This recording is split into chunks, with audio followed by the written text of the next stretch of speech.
আসসালামু আলাইকুম সুপ্রিয় দর্শকবৃন্দ, এই খবরের পরে একটি কুইজ থাকবে। যে কুইজে সঠিক উত্তর দিতে পারবে প্রথম 20 জনের মধ্যে যে কোনো একজন পাবে একটি মিনিমাম মোবাইল রিচার্জ। বিপিএল এ চ্যাম্পিয়ন রাজশাহী পেল 2,75,00,000। টুর্নামেন্ট সেরা হলো শরীফুল। চট্টগ্রাম রয়্যালসকে রানার্স আপ করার পথে 12 ম্যাচে ওভার প্রতি 5.84 গড়ে রান দিয়ে 26 উইকেট নিয়েছেন। তিনি সর্বোচ্চ উইকেট শিকার হিসাবে পেয়েছেন 5 লাখ টাকা। এবার বিপিএল সেরা হয়েছেন শরীফুল। এর আগে কোনো পেসার এই পুরস্কার জেতেননি, সেজন্য শরীফুল পেয়েছেন আরও 10 লাখ টাকা। বাংলাদেশের পাশে দাঁড়িয়ে পাকিস্তান যদি টি-20 বিশ্বকাপ বয়কট করে তাহলে পাশে থাকবেন পিসিবি সাবেক চেয়ারম্যান নাজাম শেঠি। বাংলাদেশ ভারতে না খেলার একটি চূড়ান্ত সিদ্ধান্ত নিয়েছেন বলে তিনি মনে করেন। যেহেতু নিরাপত্তা ইস্যুতে 2026 সালে টি-20 বিশ্বকাপ খেলতে যাবে না বাংলাদেশ ভারতে, তাই বিসিবি একটি চূড়ান্ত সিদ্ধান্ত নিয়েছে।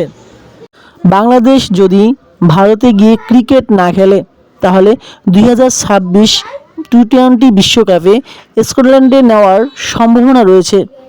র্যাঙ্কিংয়ে এখন তারাই আছে বিকল্প দল হিসাবে। বিশ্বের সবচেয়ে বেশি বেতন পাওয়া নারী ফুটবলারকে জানলে অবাক হবেন, চোখ কপালে উঠবে তার বেতনের কথা শুনে। তিনি হলেন ট্রিনিটি রডম্যান।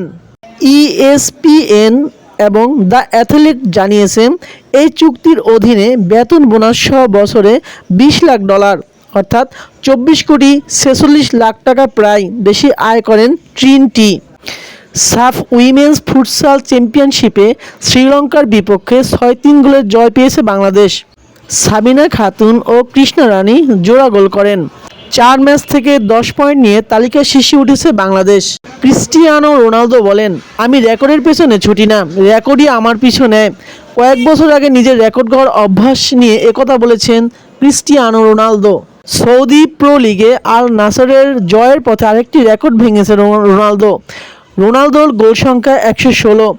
এর আগে এর মালিক ছিল আব্দে রাজ্জাক। টেনিস খেলোয়াড় ববি রিক্স, তিনি ছিলেন একজন চরম বাজিকর জুয়ারি যে নিজে বাজি ধরেছিলেন।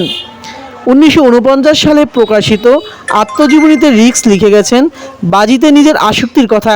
সেখানে তিনি দাবি করেন 1939 সালে উইম্বলডনে নিজের উপর বাজি ধরে $1,05,000 জিতেছিলেন। সে বাজির বর্তমান মূল্য $23,75,000, বাংলাদেশি মুদ্রা, যা প্রায় 29 কোটি টাকা। আজকের জন্য আপনাদের কুইজ, কে নিজেকে নিয়ে বাজি ধরেছিল তাতে বর্তমান বাংলাদেশি টাকায় কত টাকা পেয়েছিল?